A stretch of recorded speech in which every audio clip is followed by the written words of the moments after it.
AC cooler कर लो साफ, बढ़ती गर्मी ना करेगी माफ। पानी और पोषण है जरूरी, साथ में रखो थोड़ी सी नरमी। आप सभी को हमारी तरफ से हैप्पी गर्मी। आपकी लाइनें सुन के तो और गर्मी लगने लगी है। आप सिर्फ गर्मी की बात करेंगी या कुछ राहत के टिप्स भी देंगी? नहीं नहीं, बिल्कुल राहत भी देंगे। राहत के लिए हमारे साथ दो एक्सपर्ट्स आज जुड़ रहे हैं। आइए उनका स्वागत करते हैं। ऑनलाइन माध्यम से हमारे साथ जुड़े हैं doctor Sanjeev Sinha, professor department of medicine, AIIMS. नमस्कार। Good morning and happy summer. Same to you. Thank you very much. और यहाँ डीडी मॉर्निंग शो के दिल्ली स्टूडियोज में हमारे साथ हैं डॉक्टर तरु गर्ग। नमस्कार। नमस्कार। Director professor department of dermatology, Lady Hardinge Medical College से। आपको भी हैप्पी समर्स डॉक्टर साहब। Same to you with a healthy skin. Doctor Taru, मैं सबसे कठिन सवाल तो आपसे एंड में पूछूंगा, लेकिन सबसे पहले मैं जानना चाहता हूँ कि अगर हम तेज धूप की बात करें, क्योंकि मई और जून में भीषण गर्मी का अनुमान है मौसम विभाग का, तो जब हम बाहर जाएं तेज धूप से कैसे बचें और क्या स्किन संबंधी बीमारी हो सकती है? अच्छा, देखिए, गर्मियों में जो मेन त्वचा को नुकसान होता है वो धूप से ही होता है। आपने देखा होगा कि जो हमारा एक्सपोज्ड एरिया है, जैसे चेहरा है, गर्दन है या हाथ है, उनका कलर हमारी जो कवर्ड स्किन है उससे डिफरेंट होता है। ये हमारा यूवी रेडिएशन जो सनलाइट से होता है या बहुत ज़्यादा तेज़ लाइट है, उनके एक्सपोजर की वजह से होता है। तो उससे ऑफ कोर्स हमें बचाना है, नहीं तो सन टैन या जो फेयर कलर जिनका है उनको सन बर्न हो सकता है स्किन में। तो उससे बचाने के लिए जो सबसे अच्छी चीज़ है वो ये है कि आप प्रोटेक्टिव क्लोथिंग पहने। प्रोटेक्टिव क्लोथिंग से मतलब है कि जितना पोर्शन ढका रहेगा उतना अच्छा होगा। क्लॉथ जो होता है वो बेस्ट सनस्क्रीन होता है, स्पेशली उस तरह का क्लॉथ जो ट्रांसपेरेंट ना हो, मतलब कॉटन का जिसमें अंदर लाइट ना जाए, वो है वो प्रॉपर आपको सन से बहुत अच्छा सुरक्षा देता है। इसके अलावा हम कहते हैं कि अम्ब्रेला कैरी करिए, या जैसे हमने कोविड के टाइम में सीखा कि मास्क लगाना है, सो जो मास्क लगा के या जो फीमेल्स होती हैं वो चेहरे को दुपट्टे से या स्टॉल से कवर कर लेती हैं, that also gives a good protection. Sunglasses of course for eyes, और जो स्किन आईज के अराउंड है उसके लिए अच्छी है।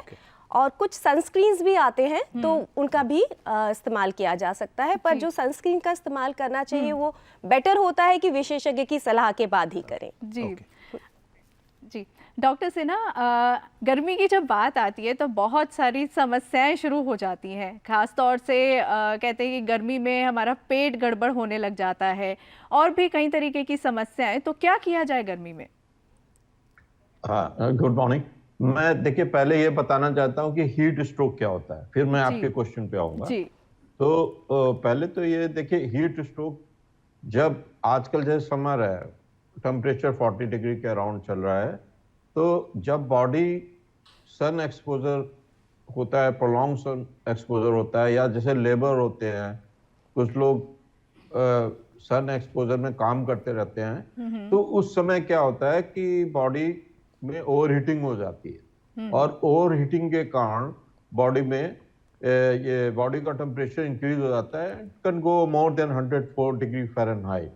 और जो है चीजें ये भी देखा गया है कि हीट इसके कुछ सिम्टम्स होते हैं, जैसे क्या हो जाएगा, हाई बॉडी टेम्परेचर होगा, आर्टरल मेंटल सेंसोरियम हो जाएगा, स्वेटिंग ड्राई हो सकती है बॉडी, नोजिया वोमिटिंग हो सकती है, लूज मोशन हो सकते हैं, और साथ में रैपिड ब्रीथिंग हो जाती है, हार्ट रेट बढ़ जाता है। तो ये देखिए ये सीरियस कंडीशन है, इसको ये समझना पड़ेगा कि लाइटली नहीं लेना पड़ेगा। जी, कई बार इसमें होता है किडनी शट डाउन भी हो जाता है। जी डॉक्टर साहब, हम आपसे हीट स्ट्रोक का सॉल्यूशन भी पहुंचेंगे, लेकिन क्योंकि हेलो डॉक्टर में हम व्यूअर्स को भी आमंत्रित करते हैं, तो आपको बता दें कि यदि आप डॉक्टर संजीव, डॉक्टर तरु से कोई सवाल करना चाहें तो हमारी फ़ोन लाइंस खुली हैं। हमारे स्टूडियो का नंबर नोट करें, 011 दिल्ली का STD कोड रहेगा और नंबर है 23097532। जी, हमारा नंबर है 011 is our code and number is 23097532। तो हमने जाना कि हीट से प्रोटेक्शन बहुत ज़रूरी है। जैसा डॉक्टर संजीव ने कहा, हीट स्ट्रोक, हीट अगर टेम्परेचर बढ़ता है तो क्या करें, और क्यों हम सनस्क्रीन, और आपने जैसे कहा डॉक्टर तरु कि cloth is the best sunscreen. लेकिन पसीने की बात करें, क्योंकि जब हम गर्मी में होते हैं तो पसीना भी बहुत आता है। पसीने से क्या कोई इन्फेक्शन हो सकता है? त्वचा पे क्या असर पड़ता है? हाँ, देखिए, पसीना जो है अगर स्किन में समझ में एक प्रोटेक्टिव मैकेनिज्म होता है, अगर पसीना नहीं आएगा तो वो भी गड़बड़ है। तो पसीना तो आना अच्छी चीज़ है, क्योंकि हमारे शरीर की हीट को वो बाहर निकालता है। लेकिन एक्सेसिव स्वेटिंग होने से कुछ स्किन की प्रॉब्लम्स हो सकती हैं, जैसे कि फंगल इन्फेक्शन है स्पेशली, या कभी कभी क्या होता है ज़्यादा चलने जो फोल्ड्स वाली जगह है वहाँ पे रेडनेस आ जाती है, या इचिंग होती है, या बर्निंग होती है, या फिर पसीना आने से खुजली हो जाती है, प्रिकली हीट या घमौरियाँ हो जाती हैं बॉडी में, या फिर अगर उसको खुजाने का मन करता है तो खुजली हो तो उसमें इन्फेक्शन हो सकता है, बैक्टीरियल इन्फेक्शन हो सकता है, तो जैसे पस वाली जो दाने हैं या फुंसियाँ बन जाती हैं उसमें स्किन में। तो पसीने का जहाँ एक तरफ अच्छा रोल है वहाँ बुरा भी है, और ज़्यादा पसीना इकट्ठा होने से कभी कभी स्मेल भी आती है, कुछ लोगों को पैरों में से स्मेल आने लगती है या बगल में से स्मेल आने लगती है, तो ये सारी प्रॉब्लम्स हो सकती है। एक कॉलर हमारे साथ जुड़ गए हैं, प्रदीप साहू जी, नमस्कार, अपना सवाल पूछिए। Doctor Pradeep, good morning. हाँ, मैं प्रदीप भोपाल से। जी नमस्कार, अपना मैं सवाल डॉक्टर साहब से ये पूछना चाहता हूँ, डॉक्टर साहब एक तो वो गर्मी जो रूटीन में आती है हर साल, एक प्लेन में रहने वाले जो समतल एरिया में रहने वाले लोगों के लिए जो गर्मी हादसों में असर दिखाती है उन लोगों का, और जो पहाड़ों पर रहने वाले लोग हैं उनके लिए गर्मी, और जो ठंडे देशों में रहने वाले लोग हैं उनके लिए भी गर्मी आती है। इन तीनों को अलग अलग किस स्तर पे ध्यान रखना चाहिए, और तीनों की जो प्रिकॉशन है उसके स्तर में क्या फर्क होता है, किस तरह से प्रिकॉशन रखी जाती है? डॉक्टर संजीव, पहाड़ों की गर्मी अलग टाइप की होती है। जी डॉक्टर संजीव। हाँ देखिए, मैंने जैसे शुरू में ही बताया कि आजकल टेम्परेचर ज़्यादा चल रहा है, 40 डिग्री सेंटीग्रेड चल रहा है।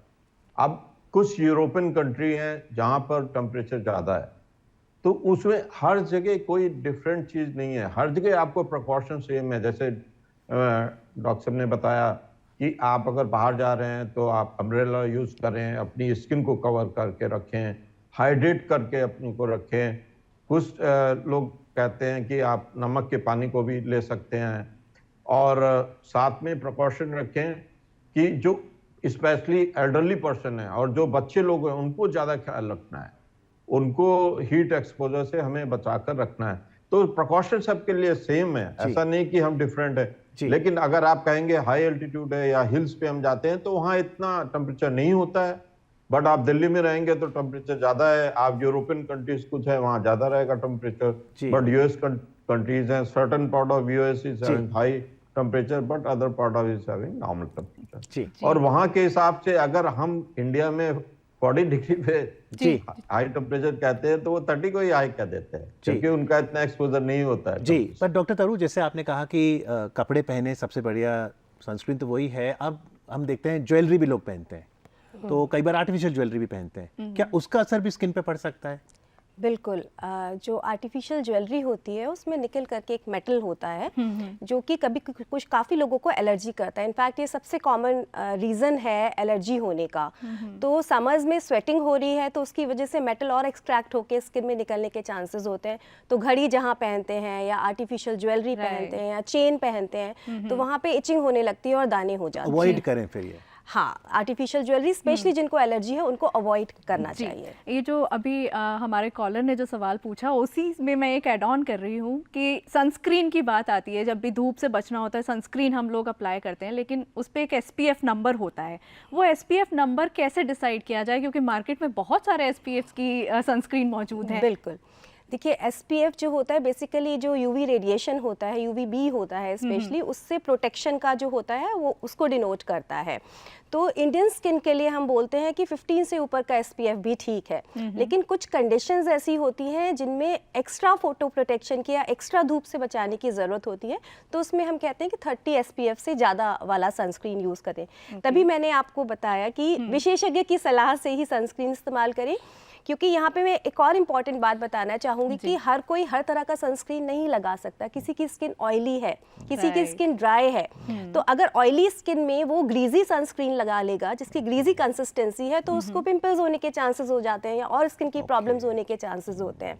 लेकिन अगर ड्राई स्किन है तो उसमें अगर वो जेल लगाएगा तो उसमें भी प्रॉब्लम है और ड्राई करेगा स्किन को। सो वी हैव टू सी कि कौन सा सनस्क्रीन लगाना है, किस तरह की स्किन। अच्छा, आजकल बच्चों के भी सनस्क्रीन आने लगे हैं, बेबी क्रीम्स हैं उनमें भी सनस्क्रीन लोशन मिक्स है, तो हाँ। वो क्या सही है बच्चों को सनस्क्रीन देखिए, लगाना? बहुत छोटे बच्चों को तो नहीं लगाना चाहिए, पर हाँ थोड़े से बच्चों के लिए, जो थोड़े से बड़े बच्चे होते हैं उनके लिए कुछ सनस्क्रीन सेफ होती हैं।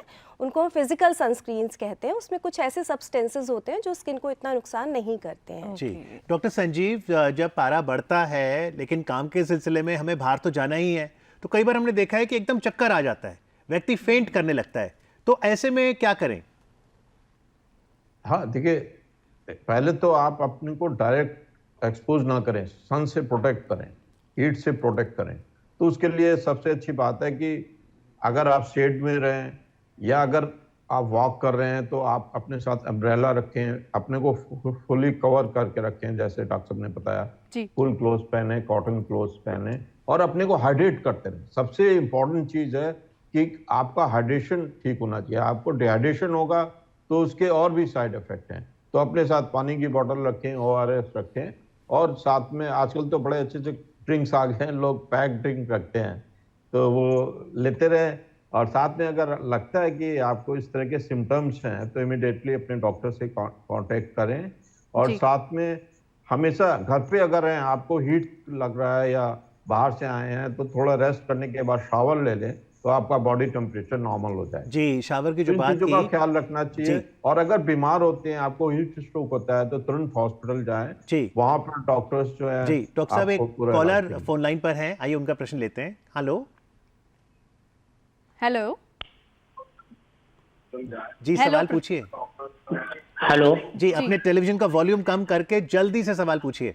जी, हेलो, हाँ मैम। जी, अपना सवाल पूछिए नहीं जल्दी से। सर, ये अगर,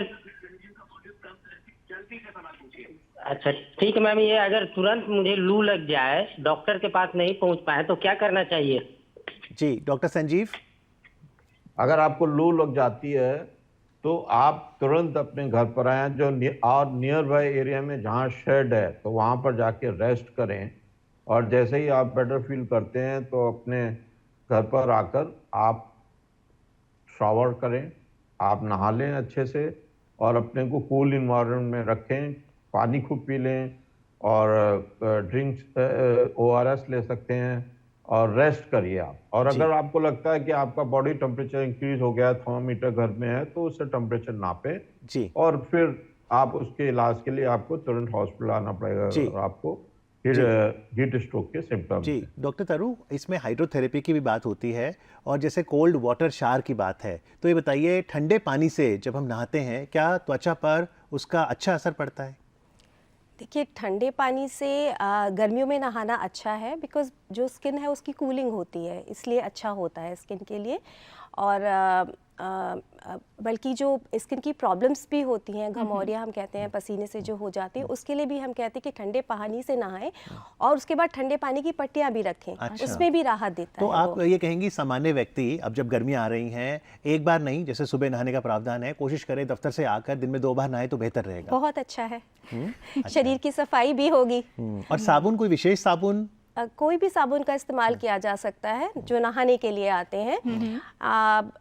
साबुन में कभी कभी ये होता है कि हम कहते हैं नहीं, मेडिकेटेड सोप यूज़ करो या फिर ज़्यादा फ्रेग्रेंस वाले सोप्स यूज़ करते हैं जिनमें खुशबू बहुत आती है, वो साबुन थोड़े अवॉइड करने चाहिए, क्योंकि कभी कभी उनसे एलर्जी कुछ लोगों को हो जाती है। ओके जी। डॉक्टर संजीव, गर्मियों में अक्सर देखा जाता है कुछ लोगों की नोज़ ब्लीड करने लगती है, तो ऐसे में क्या किया जाए? सबसे पहली चीज़ क्या हो और कैसे बचाव किया जाए?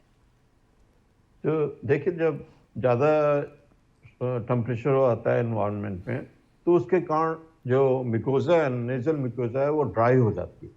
और कई बार लोग क्या होता है, जब नेजल मिकोजा ड्राई हो जाती है तो नोज स्प्रेकिंग करने लगते हैं और उसके कारण ब्लीडिंग भी हो सकती है उस लोगों को। और दूसरा कॉज ये भी होता है कि समर में आप ओवर एक्सपोज कर रहे हैं तो आपका ब्लड प्रेशर भी इंक्रीज हो सकता है, तो उसके कारण भी कई बार ब्लीडिंग हो जाती है। तो ये ध्यान रखें कि आप नोज पिकिंग ना करें।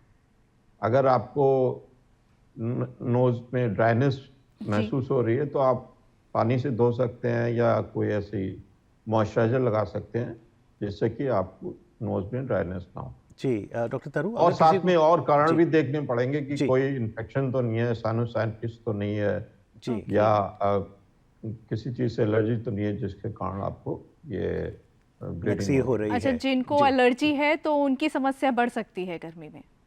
जी हाँ जी, बढ़ सकती। जी डॉक्टर तरु, क्योंकि क्विज में क्वेश्चन आता था name the largest organ of human body, answer होता था स्किन। ये स्किन काम कैसे करती है और गर्मियों में विशेषता क्या ये काम अलग तरीके से होता है कि हम समझें कि स्किन फंक्शन कैसे करती है? स्किन जो है, जैसे आपने कहा, ये प्रोटेक्शन इसका मेन काम है। एक बैरियर बनाती है हमारे बाहर इन्वायरमेंट से। तो बाहर इन्वायरमेंट में जो भी हार्मफुल चीज़ें हैं उससे हमें बचाती है। तो एक तो फिजिकल बैरियर हो गया कि बाहर की चीज़ को अंदर नहीं जाने दे रही। दूसरा केमिकल बैरियर हो गया कि स्किन में कुछ ऐसे सब्सटेंसेस होते हैं जो बाहर की चीज़ों से हमें बचाते हैं, प्रोटेक्शन, इन्फेक्शन से बचाते हैं। तो एक इम्यूनोलॉजिकल बैरियर हुआ हमारा कि कुछ इम्यून सेल्स होती है हमारी बॉडी की जो हमें बाहर के बैक्टीरिया, हार्मफुल जो चीज़ें हैं उन चीज़ों से बचाती है। जी। अब क्या होता है कि समर्स में स्किन में स्वेटिंग ज़्यादा हो रही है, तो स्वेट जो होता है वो स्किन को डैमेज करता है, ज़्यादा इचिंग करते हैं, स्क्रैच कर रहे हैं, तो उससे हमारा स्किन का एक फिजिकल बैरियर जो है वो ख़त्म हो रहा है। इसीलिए फंगल इन्फेक्शंस और इन्फेक्शंस के चांसेस बढ़ जाते हैं। जी, एक और कॉलर है फोन लाइन पर। हेलो हेलो, प्रश्न पूछिए। हेलो जी, जी। नमस्कार, अपना सवाल सर पूछिए। मैं ये पूछ रहा था, जी ये छोटे बच्चों को जो स्कूल जाना आना पड़ता है गर्मी के अंदर, जी और उसको गर्मी में जो है परेशानी आती है, तो उसको कैसे बचाया जाए? कल को कोई लू वगैरह लग जाए तो उसका क्या इलाज? गर्मियों की छुट्टियां भी होती हैं बच्चों की, पर जब जाना पड़ जाए डॉक्टर साहब तो क्या क्या करें? करें? एक तो देखिए, कॉटन के कपड़े पहनाने हैं क्योंकि कॉटन जो होता है वो पसीने को एब्जॉर्ब करता है। लाइट कलर के कपड़े, स्कूल की वैसे यूनिफॉर्म लाइट ही होती है तो वो भी लाइट को रिफ्लेक्ट करती है, उसका ध्यान रखना है। दूसरा, पानी अच्छे से पीना है। पानी जो होता है वो बॉडी को हाइड्रेट करता है क्योंकि स्वेट में भी पानी निकल रहा है, सॉल्ट भी निकल रहा है। कुछ ऐसे बच्चों को ड्रिंक्स दे, जैसे नींबू पानी है, उसमें हल्का सा नमक या हल्का सा शुगर मिला के दे सकते हैं, तो वो भी सॉल्ट जो लॉस हुआ है उसको रिप्लेनिश करता है, उससे बचाता है। और भी कोल्ड ड्रिंक्स जैसे होते हैं घर में बनाए हुए, जैसे हैं आम पन्ना जिसे हम कहते हैं, है ना, या फ्रेश फ्रूट के जूसेस हैं, तो ये सब चीज़ें खूब अच्छे से पिलाएं। तो पानी बच्चा नहीं पी रहा है तो इस तरह के जूसेस, नेचुरल जूसेस उनको दे सकते हैं। और अगर सनबर्न हो जाए तब क्या किया जाए? सनबर्न पहले तो बचाना है, होने नहीं देना है। लेकिन चलिए, अगर हो गया सनबर्न तो उसमें ये है कि भाई ठंडे पानी की पट्टियाँ रखेंगे, उससे आराम मिलेगा। कुछ कूलिंग लोशंस आते हैं जैसे कैलामीन लोशन वगैरह है, वो लगाना है। अगर बहुत ज़्यादा बर्न हुआ है, एक्सेसिव रेडनेस हो गई है, बहुत ज़्यादा लाल हो गया है, जलन कर रहा है, तो उसमें कुछ एंटी एलर्जिक टैबलेट्स हैं, वो ली जा सकती हैं। नहीं आता है तो विशेषज्ञ की सलाह से ली जा सकती हैं। कुछ क्रीम्स भी आती हैं जो इस रेडनेस को कम करती हैं, तो उनका प्रयोग करना चाहिए। नहीं तो जब सनबर्न ठीक होता है तो उसके बाद फिर वो पिगमेंटेशन छोड़ जाता है, जो कि लंबा टाइम लेता है। जी, चलते डॉक्टर संजीव, आपने हमें हैप्पी समर्स विश किया था, कूल समर्स रहें, क्या टिप्स देंगे आप? कूल समझ रहे हैं आप, पहले ध्यान रखें कि आप डायरेक्ट एक्सपोजर ना करें सनलाइट में। कोशिश करें कि जब पीक टाइम होता है जैसे 12 बजे से लेकर 4 बजे तक, उस समय घर में ही रहें। अगर ओवर हीटिंग होती है तो आप रेस्ट कर लें, किसी रेस्टोरेंट में बैठ के आप थोड़ी देर बिताएं और फिर और काम करें। जी, और चलते वो कठिन सवाल जो मैंने कहा था, मैं डॉक्टर तरु, क्या ये सच है कि त्वचा से हमारी उम्र का पता ही नहीं चलता? त्वचा से सच में हमारी उम्र का पता चलता भी है और नहीं भी चलता। ये तो दोनों चीज़ें हम कह सकते हैं। जो अपनी त्वचा का ध्यान रखते हैं, ध्यान रखना क्या है, अच्छी हेल्दी खाना ले रहे हैं, न्यूट्रिशनल डाइट ले रहे हैं, उसमें अच्छे अमाउंट में फ्रूट्स हैं, वेजिटेबल्स हैं।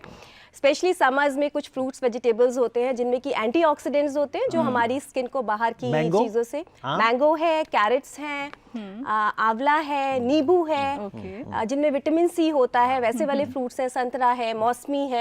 ये सब चीज़ें स्किन के लिए हेल्दी होती हैं। तो खान पान एंजॉय करिए और अपनी स्किन का ध्यान रखिए और हीट वेव से भी अपने आप को प्रोटेक्टेड करिए। आज कार्यक्रम में आके इस विषय पर चर्चा करने के लिए डॉक्टर संजीव आपका, डॉक्टर तरु आपका बहुत बहुत धन्यवाद। Thank you very much and happy summers.